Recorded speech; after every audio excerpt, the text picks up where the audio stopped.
Buzzworthy Radio is on. The entertainment show that gets you up close and personal with today's hottest stars. Here's your host, Nabel J. Lee. Hey guys, this is Nabel J. Lee and welcome into a new Buzzcast here at Buzzworthy Radio. So I had the chance to speak with Emmett J Scanlan, who stars in the new series on NBC, AD, The Bible Continues. He plays the roles of Saul and Paul in the series, and most of my fans will probably know him for his role as Brendan on the UK soap Hollyoaks, which I actually got to watch him play. And, you know, it's interesting because for us being in the US, you know, obviously we don't get the chance to see those shows, but with the capabilities now with Hulu and other internet options, we had a chance to keep up with the world of Hollyoaks. I've actually watched Hollyoaks since 2009. So yeah, it's interesting to converse with him about that. So we had a lot of fun talking about Hollyoaks and AD, much more, all that here with our interview with Emmett. Check it out. Emmett, how are you? I'm excellent. How are you? I'm doing very well. Thank you so much for speaking with me. Pleasure. Oh, no, man. It's an honor. Thanks for having me. Absolutely. So this man, Emmett J Scanlan, he stars in AD, The Bible Continues on NBC. And, of course, I've actually known to love him from Hollyoaks when he was on as Brendan. So, yeah. All right. Huge fan. Oh, thank you, my friend. Thank you. It's so funny because, you know, obviously, you know, because I'm in America, and it's just so funny because a lot of us here in the U.S. love Hollyoaks. So it's really weird. Yeah. Oh, yeah. Oh, I didn't even know that. That's amazing. Yeah, there's a lot. I'm telling you, we tend to watch a lot of overseas stuff, and now that Hulu has like Coronation Street and Hollyoaks on it, we watch it all the time. So it's really cool that we get to experience that. So yeah, when I heard I was speaking to you today, I was like, oh my God, it's Brendan from Hollyoaks. This is great. So well, I don't have the handlebar mustache, and I hope I don't disappoint. But that was a great gig, my friend. That was like 2.5 years in Liverpool, 360 episodes. It was hard. It was full on, you know. And that character was unrelenting. So, when I did leave, it was with a heavy heart, but I felt it was the right time to go. I think everybody was more upset by the fact that when you shaved the mustache off, I think we were more upset by the fact that was gone, because I remember there was a post on Twitter of you basically saying that you were shaving it off, and I was like, he shaved off the mustache. I don't know how I'm going to live life. And in fact, I believe it once had its Twitter page called Spartacus. That's what they called the tash. So, I let Brona Waugh, who played my sister, shave off one half, and Kieran Richardson shave off the other half. I believe and it. I looked younger. I missed that young face, but it's another past, I'm afraid. Yes. Well, we're moving on to bigger and better things for you. Obviously, you met your co-star Claire Cooper on the show, who you're working with, who you worked with on this. Congratulations, by the way, since I believe you engaged to her. Yes. Yes, I am. Yeah. Yes. Congratulations again. And this show where you play Saul, I understand there was so much preparation that you put in when you got this part. Can you talk about how would you prepare for this role? Like what went into your mind? It's hard, isn't it? I mean, there's a plethora of information on the internet, you know. So many varying degrees, varying truths of who this man is and what he did and his role in the spreading of Christianity throughout the world. I mean, I guess your study never really ends, you know. I mean, what I found out about when I started studying up on Saul and Paul, my knowledge wasn't that great, even though I was read a Catholic boy and went to Mass every day. My knowledge on Paul wasn't that great. But what I found out was that as a character, as a person, he was motivated by faith, an extreme faith in God, in the temple, in the old laws, in the old customs, in the Torah. Mm-hmm. You know, he was fanatical, he was zealous. You know, Christian zeal is now described as something that you do on your knees, whereas Jewish zeal in the first century was something that you did with a knife. So it's very harsh and visceral times, you know. I mean, he was a Pharisee, he was a Roman citizen, he was a Jew, he was the strictest of the strict, reared on fierce debate. He persecuted anyone who dared to go against him.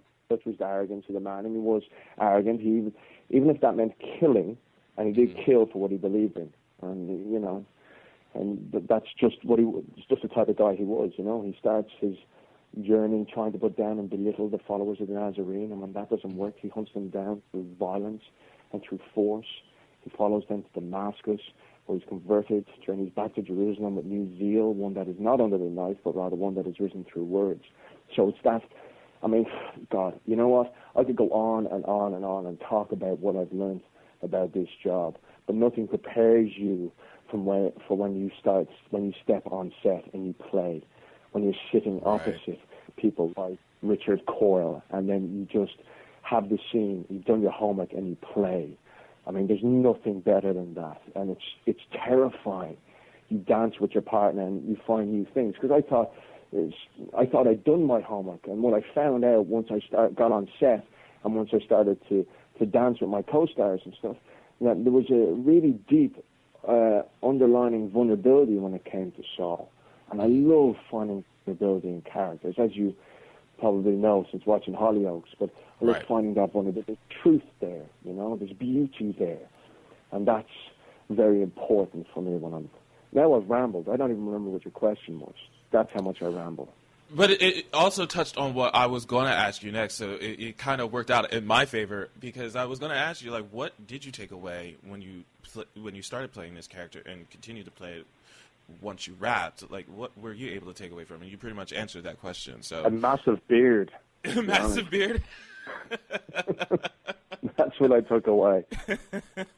That and a huge tolerance for Moroccan food, which I have to say is divine, but you have to go through you have to go through its trials and tribulations before you can enjoy it. I took away, you know, on a serious note, of course, I've taken away huge reward from something like this, you know. Finding these things about, I get to tell a story. I get to be part of this. We live in a world of storytellers, and I get to be telling one of the greatest stories ever told, whether we believe it or not.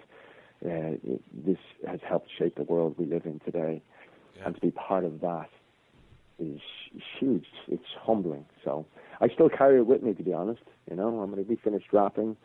Right. I'm going down tomorrow to London to do my final bit of ADR for the show. It's airing. It started last Sunday, and it's airing now. I'm still reading up on it. I'm still studying with fearless faith that we go into a second season. You know, you just hope, don't you? Absolutely. Yeah, it's a lot of way. I heard there was an interesting story when you were doing the transition to Demascus, if I'm not mistaken. You were really? Well, I heard that you had to have contacts in. I guess you couldn't see, literally. Like, basically, you really couldn't see. No, I couldn't see. No, you're right. Well, after Jesus appears to Saul and blinds him, he's blinded for 3 days and 3 nights in Damascus. And I didn't have 3 days and 3 nights. If I did, I probably would have done it.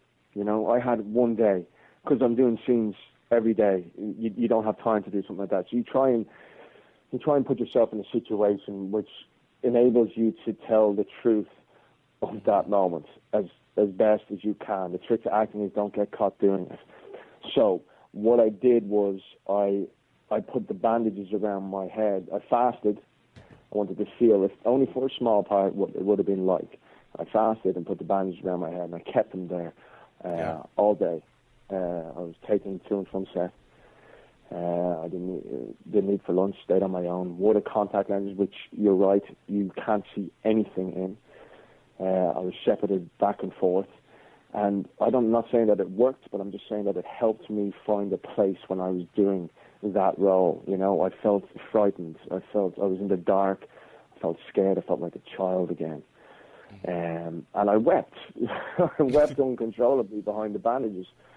Probably would have looked better if you could actually see it, but it doesn't matter. It felt right. And I hope it's shown, to be honest. I think that's what you're talking about. But yeah, it was quite frightening. Yes, that's exactly it. And, you know, this show has been garnering so much buzz, and I actually got to see it on Sunday, so I was very, very impressed, and I'm looking forward to watching more of this. So awesome, man. Absolutely. So make sure you guys Claire check it out. Claire comes in the third episode. You'll be happy to know. Third episode, yeah.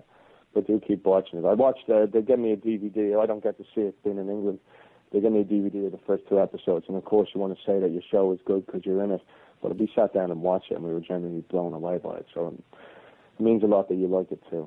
Absolutely. 80 The Bible continues here Sundays on NBC at 9 p.m. Eastern. Emmett J Scanlan, thank you so much, my friend. It was a pleasure. God bless you, my friend. Bye-bye. Many thanks to Emmett J Scanlan for stopping by the podcast, and make sure you watch AD The Bible Continues Sundays at 9 p.m. Eastern on NBC. That's it for me for right now. I'm Miniseries J, making sure you keep getting the latest buzz with Buzzworthy Radio by logging onto our website at www.buzzworthyradiocast.com. You can also find us on Twitter at Buzzworthy Radio and liking us on our Facebook page. We'll see you guys next time. Take care. From Twitter to iHeartRadio, Buzzworthy is everywhere.